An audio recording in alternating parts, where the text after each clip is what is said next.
अब let's talk about the interview part, right? कि तुम्हारे हिसाब से इंटरव्यू की तैयारी हम कोई भी कैंडिडेट कैसे कर सकता है? Interview is all about your self, knowing your self and expressing your self. ठीक है, तो जितना ज्यादा आप अपने आप को जानते हो उतना ज्यादा आप अपने आप को एक्सप्रेस कर पाओगे। ओके। अब इसके लिए अगेन जो यहाँ पे सर ने एक अच्छा सा पॉइंट फॉर्म में करवा रखा है, पेरेंट्स का है तो पेरेंट्स के बारे में उनकी इवन पेरेंट्स का बर्थ डेट आधे बच्चों को नहीं पता होता है। हाँ। उनके पेरेंट्स का बर्थ डेट क्या है, ठीक है, पता होना चाहिए। जस्ट रैंडम पूछ लिया तुम कुछ नहीं बोल पाओगे और वो बहुत शर्मिंदा वाली बात हो जाती है, तुम्हें पेरेंट्स का नहीं पता बर्थ डेट, कितना एम्बैरेसिंग है ना?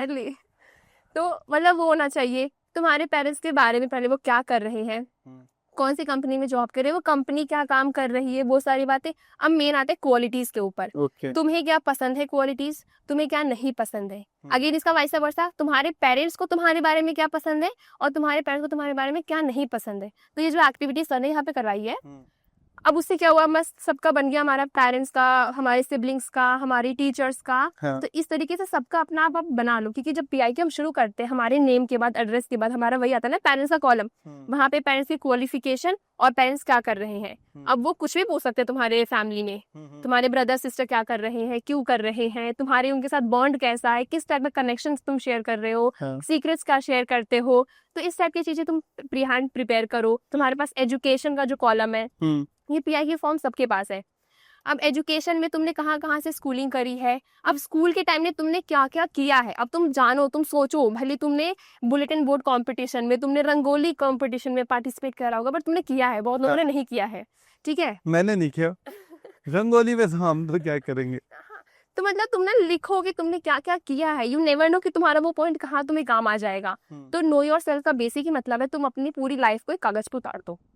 तो वहाँ पे बस फैमिली का, फ्रेंड्स का सब लिखो, तुमने क्या किया है, क्या नहीं किया है, कहाँ पे तुमने ट्राई भी किया है। हाँ। ठीक है, अगर मैंने वॉलीबॉल में ट्राई किया है, वहाँ मेरा कोई अचीवमेंट नहीं है, बट मैंने वॉलीबॉल खेला है, आई नो, ट्राई किया है मैंने, कोशिश करी है, कोशिश तो ठीक है। हम नॉर्मल भी कैजुअली प्ले करते हैं। हाँ। तो वो सारी चीजें सिर्फ अचीवमेंट ही नहीं कि भाई मैंने तो अचीव करा है, मैं बस वही बताऊंगी। It is not like only achievement, like what you have tried.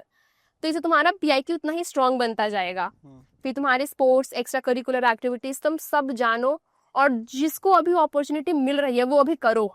जैसे जैसे अगर स्कूल छूट गया, कॉलेज खत्म हो गया, आप क्या कर रहे हो, रनिंग वगैरह कुछ नहीं हो रही, मैराथॉन्स है, वहाँ मैराथॉन्स है, तुम उसमें पार्टिसिपेट कर सकते हो, स्पोर्ट्स क्लब है, वहाँ जा सकते हो। और कुछ नहीं तो कुछ बस पार्क में घूमने चले जाओ, रनिंग करने चले जाओ, जिम ज्वाइन कर लो, gym is also an activity. तो कुछ करो, ये नहीं कि बस बैठे हुए हैं, पढ़ाई कर रहे हैं, एसएसबी की तैयारी कर रहे हैं। हाँ।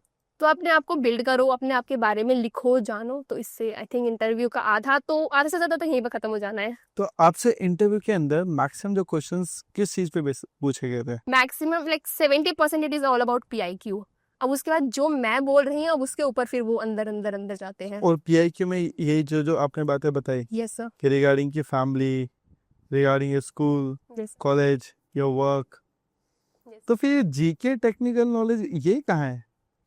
अब ये तुम्हारा कंप्लीटली डिपेंड करता है। अच्छा। अब मैं बोल रही हूँ, मैं न्यूज़पेपर रीड करती हूँ। हाँ। अब वो मुझे करंट अफेयर पूछेंगे तो I should have the knowledge ना, कि भाई मैं न्यूज़पेपर डेली रीड कर रही हूँ, मुझे पता नहीं 5 करंट अफेयर।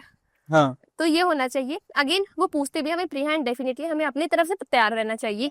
अब क्योंकि मुझे पता है मैं एक टेस्टिंग प्रोसेस में जा रही हूँ, अब मैं सीधा बस मुंह उठा के नहीं चली जाऊंगी वहां पे, मुझे वहां थोड़ी प्रिपरेशन करनी पड़ेगी। और जब मुझे पता है कि वो न्यूज़ पूछते हैं, तो मैं अपनी तरफ से जो रीसेंट हैपनिंग्स है वो 3 या 5 कर लूंगी अपने अकॉर्डिंग, इंटरनेशनल, नेशनल और जो ग्राउंड लेवल पे जो भी इंपॉर्टेंट है। अब वो जो भी, अगर वो उससे बिल्कुल ही अलग पूछ देंगे, मैं सर को बता दूंगी, sir I don't have knowledge about this, लेकिन मैंने पढ़ा है, मैं इसके बारे में जानती हूँ, इस तरीके से, तो मैं अपना इंटरव्यू का थोड़ा लाइन चेंज कर दूंगी। अगर आप क्या करोगे, हमें 2% नॉलेज है कि मैंने किसी से वो चीज सुन ली थी, अब मैं वो बोलने लग जाऊंगी, सामने वाला फिर उस पर और क्वेश्चन पूछेगा, फिर वो उस लाइन में चलता जाएगा। तो हमें थोड़ा बहुत स्किल आनी चाहिए कि हम अपने इंटरव्यू कैसे चेंज कर सकते हैं। ये तो बहुत इम्पोर्टेंट है।